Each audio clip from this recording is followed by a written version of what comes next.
नमस्कार दोस्तों, स्वागत है आप सभी का शक्ति नॉलेज पॉइंट के यूट्यूब चैनल में एक बार फिर। आज के वीडियो में हम लोग पास्ट इंडेफिनिट टेंस में पैसिव वॉइस बनाना सीखेंगे। इसके पहले हम लोगों ने प्रेजेंट इंडेफिनिट टेंस का कंप्लीट वीडियो बनाया हुआ है, आप लोग देख लीजिएगा अगर आप लोगों ने ना देखा हो।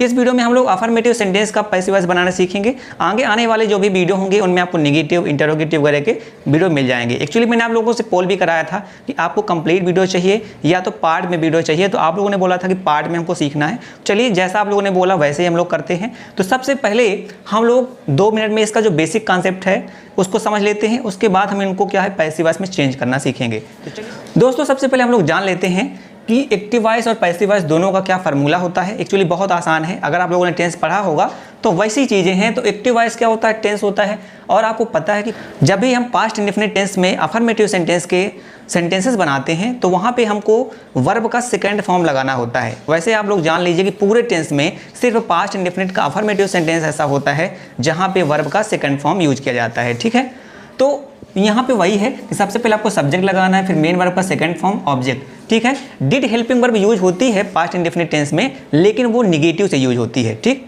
चलिए अब हम पैसिव वॉइस का फार्मूला देख लेते हैं। तो पैसिव वॉइस में क्या होता है, जो हेल्पिंग वर्ब यूज होती है पास्ट इंडेफिनिट टेंस में वो होती है वाज वर। ठीक है, तो अब समझ लेते हैं। आपको पता ही है कि ऑब्जेक्ट सबसे पहले आता है पैसिव वॉइस में, तो जो भी ऑब्जेक्ट होगा उसको पहले लगा देंगे। उसके बाद जो भी आपकी हेल्पिंग वर्ब होगी वाज वर का यूज मैंने पहले भी कई बार आपको बताया हुआ है, फिर भी आप लोगों को नहीं पता हो तो स्क्रीन पे आपको दिख जाएगा, तो उसको आप वहाँ से देख लीजिएगा। ठीक है, उसके बाद मेन वर्ब पर थर्ड फॉर्म लगाएंगे, फिर बाई लगा के जो भी हमारा सब्जेक्ट होगा उसको हम लोग लिख देंगे। ठीक है, आई होप अब यहाँ से आपको कॉन्सेप्ट समझ में आ गया होगा। अब हम लोग सेंटेंस को पैसिव वॉइस बनाते हैं। ठीक है, पहला सेंटेंस बनाते हैं। क्या लिखा हुआ है, police arrested the thieves, police ने चोरों को गिरफ्तार किया। इसका पैसिव वॉइस बनाते हैं। देखिए यहाँ पे ये अरेस्टेड क्या है, सेकंड फॉर्म है। अभी मैंने आपको बताया कि सेकंड फॉर्म अफर्मेटिव सेंटेंस में यूज किया जाता है। इसका जब हम पैसिव वॉइस बनाएंगे तो सेम वैसे ही करेंगे जैसे हम लोग प्रेजेंट इंडेफिनिट टेंस में कर रहे थे। पहले हमको क्या करना, ऑब्जेक्ट, तो ऑब्जेक्ट यहाँ पे क्या है, द थीव्स। ठीक है, तो हम लिखेंगे द थीव्स। उसके बाद आपको हेल्पिंग वर्ब लगानी है। देखिए थीव्स क्या है, प्लूरल है। प्लूरल में क्या होता है, हेल्पिंग वर्ब वर का यूज करते हैं हम, द थीव्स वर। अब अरेस्ट, अब देखिए यहाँ पे एक चीज़ आपको बेनिफिट मिल जाता है कि कई ऐसे वर्ब होते हैं जिसके सेकेंड और थर्ड फॉर्म सेम होते हैं। यहाँ पे जो अरेस्टेड है तो अरेस्टेड का थर्ड फॉर्म भी अरेस्टेड ही होता है, तो ये आपको एक बेनिफिट मिल जाएगा। आपको इसका वर्ब का थर्ड फॉर्म आपको याद नहीं करना पड़ेगा। ठीक है, तो हमने लिख दिया arrested, the thieves were arrested. अब देखिए एक तो यहीं से सेंस आपको खत्म हो जाएगा। एक सेंटेंस ऐसा होगा कि ये भी सही है, क्यों, क्योंकि ये आपको पता है कि जो अरेस्ट किया जाएगा तो हमेशा पुलिस के द्वारा किया जाता है। अंडरस्टूड है, जब भी आपका सब्जेक्ट अंडरस्टूड हो तो वहाँ पे आप सब्जेक्ट ना भी लिखें तब भी आपका सेंटेंस सही माना जाता है। ठीक है, लेकिन अगर आप चाहें तो लिख भी सकते हैं, कोई दिक्कत नहीं है। तो मैं ब्रैकेट में लिख देता हूँ बाई पुलिस। ठीक है, तो ये आप लगाएं या ना लगाएं, दोनों केस में ये सेंटेंस आपका सही माना जाएगा। ठीक है, तो चलिए अब सेकेंड सेंटेंस बनाते हैं। क्या लिखा हुआ है कि he gave me a purse, उसने मुझे एक पर्स दिया। इसको पैसिव वॉइस बनाएंगे, क्या बनेगा हमारा, देखिए यहाँ पे मैंने, देखिए वैसे तो आप यहाँ पे सोचेंगे ये तो बहुत सिंपल सा सेंटेंस है और इसको आपने क्यों लिखा, ये तो हम तो बना देते, इसको आप होमवर्क में दे देते, बट यहाँ पे कुछ सीखने लायक चीज़ें हैं वो मैं आपको यहाँ बताने वाला हूँ। ध्यान से देखिएगा, यहाँ पे 2 ऑब्जेक्ट हैं।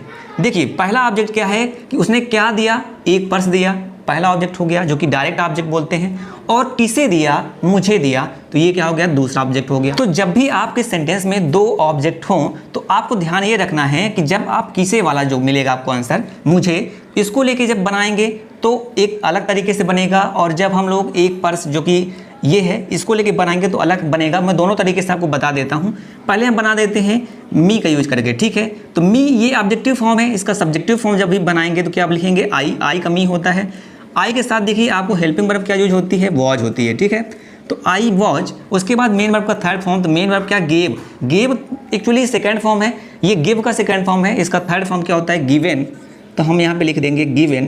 तो आई वॉज गिवन, क्या दिया गया था, अ पर्स, तो हम लिख देंगे अ पर्स। ठीक है, तो I was given a purse, यानी पहला आपको जो किसे वाला आया था उसको पहले लिख देंगे, फिर आपका जो हेल्पिंग वर्ब होगी, फिर मेन वर्ब का थर्ड फॉर्म, उसके बाद जो क्या से रिलेटेड जो आपका आता है ऑब्जेक्ट उसको लिख देंगे। अब जो भी आपका सब्जेक्ट है बाय लगा के, अब ही का ऑब्जेक्टिव फॉर्म क्या होता है, हिम होता है, तो हम यहाँ पे लिख देंगे हिम। तो पहला तरीका तो ये हो गया कि I was given a purse by him. एक दूसरा तरीका है जो कि इसी के आगे मैं ब्रैकेट में लिख देता हूँ। क्या तरीका होता है कि अब चूंकि ऑब्जेक्ट तो ये भी है, अ पर्स भी है, इसको लेके जब आप सेंटेंस बनाएंगे तो क्या लिखेंगे, अ पर्स, ठीक है। उसके बाद अ पर्स तो क्या सिंगुलर है, इस वजह से क्या लगाएंगे, वॉच। उसके बाद मेन वर्ब का थर्ड फॉर्म तो वही होगा, गिवन। अब यहाँ पे एक चीज़ चेंज होगी कि जो यहाँ पे मी आया था, देखिए जो यहाँ पे मी लिखा हुआ है, तो हम क्या करेंगे, मेन वर्ब के थर्ड फॉर्म के बाद टू लगा के फिर मी लिखेंगे, ठीक है। तो क्या सेंटेंस बनेगा, a purse was given to me, है ना। टू लगाएंगे, उसके बाद जो भी आपका दूसरा ऑब्जेक्ट होगा किसे वाला, उसको लिखेंगे। अब आप जो आपका सब्जेक्ट है उसको बाई लगा के और उसको लिख देंगे ही का हिम होता है, ठीक है। तो आई होप यहाँ पे आपको दोनों तरीके समझ में आ गए होंगे कि कैसे इनको बनाते हैं। आप चॉइस आपकी है कि कौन सा तरीका आप अपनाते हैं। नेक्स्ट सेंटेंस क्या है, the principal asked him a question, प्राचार्य ने उससे एक प्रश्न पूछा, ठीक है। तो यहाँ पे भी देखते हैं, देख पहला ऑब्जेक्ट क्या है, अ क्वेश्चन, क्या पूछा, एक प्रश्न, किससे पूछा, उससे पूछा, तो ये क्या हो जाएगा, दूसरा ऑब्जेक्ट हो जाएगा, ठीक है। तो यहाँ भी दो तरीके से बनाएंगे, एक तरीका यहाँ मैं बता देता हूँ, दूसरा तरीका आप खुद बनाएंगे, ठीक है। इस तरह जैसे यहाँ पे मैंने आपको बताया था। तो हिम, ही का हिम होता है, इस वजह से हम क्या करेंगे, हिम को क्या बना देंगे, ही लिख देंगे। उसके बाद ही के साथ क्या आता है, वॉज। उसके बाद आस्क्ड, देखो ऑलरेडी आस्क का थर्ड फॉर्म लिखा, सेकेंड फॉर्म लिखा हुआ है और थर्ड फॉर्म भी सेम होता है, इस वजह से हम क्या लिखेंगे, सेम टू सेम लिख देंगे यहाँ भी। तो ही वॉज आस्क्ड क्या, अ क्वेश्चन, तो यहाँ पे हम लिख देंगे अ क्वेश्चन। उसके बाद अब क्या बचा, आपका सब्जेक्ट बचा जो कि क्या है, द प्रिंसिपल, तो बाई द प्रिंसिपल, ठीक है। चलिए इस स्लाइड का जो अभी जो लिखा हुआ उसका लास्ट सेंटेंस बनाते हैं। क्या लिखा है कि we elected him secretary of society, हमने उन्हें सोसाइटी का सचिव चुना। इलेक्ट यानी क्या होता है, जिसको हम चुनते हैं, है ना, वो क्या होता है, इलेक्ट। चलिए इसका पैसिव वॉइस बनाते हैं। तो सबसे पहले हमें ढूंढेंगे क्या कि हमारा जो इसमें ऑब्जेक्ट क्या है, तो देखिए हिम है और क्या चुना, सेक्रेटरी ऑफ सोसाइटी, है ना, दो यहाँ भी हैं। तो हम क्या करेंगे, हिम को लेके लिखेंगे, तो हिम को क्या हम लिख देंगे, ही, इसके साथ क्या लिखेंगे, वॉज लगाएंगे, तो ही वॉज। उसके बाद अब हमको क्या करना, मेन वर्ब का थर्ड फॉर्म, देखिए आपको जो आपका रूल है उसको आप ध्यान में रखेंगे, तब आपसे कोई भी गलती नहीं होगी। तो ही वॉज इलेक्टेड, अब यहाँ पे भी देखिए इलेक्ट यानी होता है चुनना, और इलेक्ट का सेकंड फॉर्म यहाँ पे लिखा हुआ है और थर्ड फॉर्म भी सेम ही होता है, ठीक है।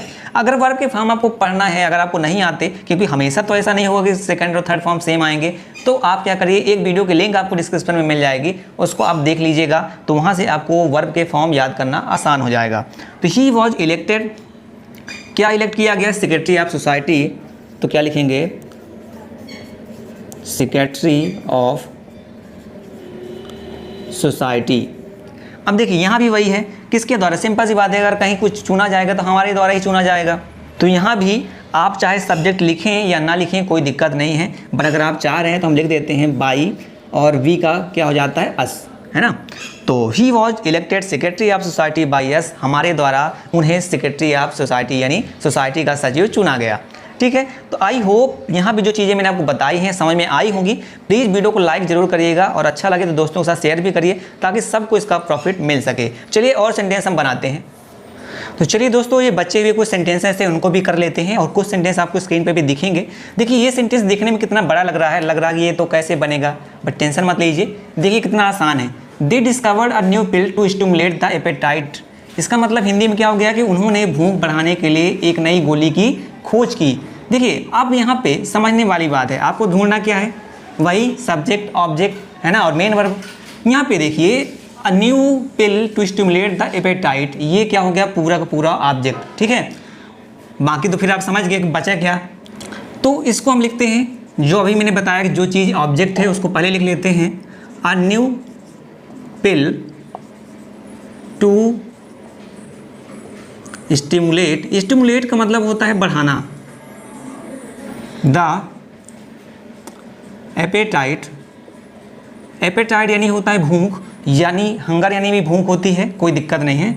A new pill to stimulate the appetite, अब ये पूरा का पूरा क्या है, एक पिल की बात हो रही है इसलिए लगाएंगे यहाँ पे वॉच, और यहाँ पे देखिए वर्ब क्या है, डिस्कवर्ड, तो सिंपल सा है, वही आपको सेम टू सेम लिख देना है, क्योंकि ये इसका डिस्कवर का ये सेकंड फॉर्म लिखा हुआ है और डिस्कवर्ड का थर्ड फॉर्म भी सेम ही होता है, ठीक है। आई होप ये सेंटेंस आपको समझ में आ गया होगा। चलिए नेक्स्ट सेंटेंस बनाते हैं। क्या लिखा है कि the owner himself showed them the house, मालिक ने खुद उन्हें घर दिखाया, ठीक है। चलिए इसको बनाते हैं। यहाँ पे ढूंढते हैं ऑब्जेक्ट क्या है, देम। देम का क्या होता है, ऑब्जेक्टिव फॉर्म है ये। सब्जेक्टिव फॉर्म क्या होता है, दे होता है, ठीक है। तो यहाँ पे हम लिखेंगे सबसे पहले दे। अब दे के साथ आप जानते हो आप हमेशा क्या लगता है, वर, तो दे वर। अब देखिए यहाँ पे सो का यहाँ पे क्या लिखा हुआ है, सेकंड फॉर्म लिखा हुआ है, इसका थर्ड फॉर्म लिखेंगे तो क्या हो जाएगा, सोन, ठीक है, SHOWN। तो दे वर सोन, क्या दिखाया गया भाई, हाउस, तो लिखेंगे द हाउस। उसके बाद आप क्या बचा आपके सब्जेक्ट सेंटेंस में, द ऑनर हिमसेल्फ, ये पूरा का पूरा क्या है, सब्जेक्ट है। इस वजह से इसके पहले हम लगा देंगे बाई, उसके बाद लिख लेंगे द ऑनर हिमसेल्फ, ठीक है। यानी इसका हिंदी में अगर आप सोचो कि इसका मतलब क्या है, तो हिंदी में इसका मतलब हो गया कि मालिक के द्वारा खुद, है ना, घर दिखाया गया, ठीक है। चलिए आई होप सेंटेंस आपको समझ में आ रहे होंगे। नेक्स्ट सेंटेंस क्या लिखा हुआ, Rajeev chose his words with care, Rajeev ने सोच समझकर अपने शब्दों का चयन किया। यानी जब भी आप बोलते हैं तो आपको जरूर ध्यान रखना चाहिए कि जो वर्ड आप बोलते हैं उससे किसी को, है ना, मतलब ऐसा ना हो कि उसको अपनी बेइज्जती फील हो, है ना। अच्छे वर्ड यूज करिए, तभी आपका भी नाम लोगों के बीच में रहता है, ठीक है। चलिए इस सेंटेंस को बनाते हैं। भाई उसने क्या सोच समझ के यूज किया, हिज वर्ड्स। तो हिज वर्ड क्या हो जाएगा आपका, हो जाएगा ऑब्जेक्ट, तो हम लिख देंगे हिज वर्ड्स। अब देखो वर्ड्स क्या है, प्लूरल है, इस वजह से क्या यूज करेंगे, वर, ठीक है। तो हिज वर्ड्स वर। अब देखो ये क्या है, चूज का सेकेंड फॉर्म लिखा हुआ है, चूज, ठीक है। तो इसका थर्ड फॉर्म जब लिखेंगे तो चूजन हो जाता है, ठीक है, CHOSEN। अब देखिए उसके बाद जो आपका एक्स्ट्रा वर्ड है विथ केयर, इसको हम लिख देंगे इसी के साथ सब्जेक्ट के मेन वर्ब के बाद। तो क्या हो जाएगा अभी तक sentence, his words were chosen with care. अब किसके द्वारा, राजीव के द्वारा। तो क्या लिखोगे आप, बाई राजीव। चलिए नेक्स्ट सेंटेंस क्या है कि सी ऑलवेज टूक टी इन द इवनिंग, वह हमेशा शाम को चाय लेती थी, या लेती थी इसका मतलब क्या, पीता है कोई तो पीती थी, है ना। चलिए क्या इसका सेंटेंस बनाइए, क्या लेती थी, चाय।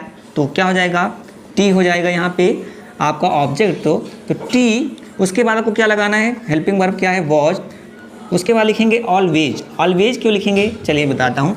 देखिए ये है सेकेंड वर्ब का सेकेंड फॉर्म, उसके पहले लिखा हुआ है ऑलवेज। मैंने आपको पहले भी बताया कि अगर आपको मेन वर्ब के पहले ऑलवेज है, ऑलरेडी ऐसे वर्ड आते हैं तो उसको आप मेन वर्ब के पहले ही लिखेंगे। अब ये क्या, टेक का सेकेंड फॉर्म लिखा हुआ है, तो टेक का थर्ड फॉर्म क्या हो जाता है, टेकन, ठीक है। तो टी वॉज ऑलवेज टेकन। अब देखिए एक्स्ट्रा वर्ड क्या हो गया, इन द इवनिंग, तो इसको हम पहले लिख देते हैं, इन द इवनिंग। अब बाई, आप सब्जेक्ट लगाएंगे, सब्जेक्ट क्या है, सी का ऑब्जेक्टिव फॉर्म क्या होता है, हर, ठीक है। तो आई होप इस वीडियो में जितनी भी चीज़ें मैंने आपको बताई है आपको अच्छे समझ में आई होगी, ठीक है। अगर आपको कहीं थोड़ा सा दिक्कत जाए, क्योंकि प्रेजेंट इंडेफिनिट और पास्ट इंडेफिनिट थोड़ा सा टफ होता है बाकी टेंस की अपेक्षा, तो अगर कहीं आपको दिक्कत जाए एक बार वीडियो और देख लीजिएगा। उसके बाद अगर आपको समझ में नहीं आता, कोई दिक्कत है तो आप मुझे जरूर बताइए, कमेंट में बताया करिए।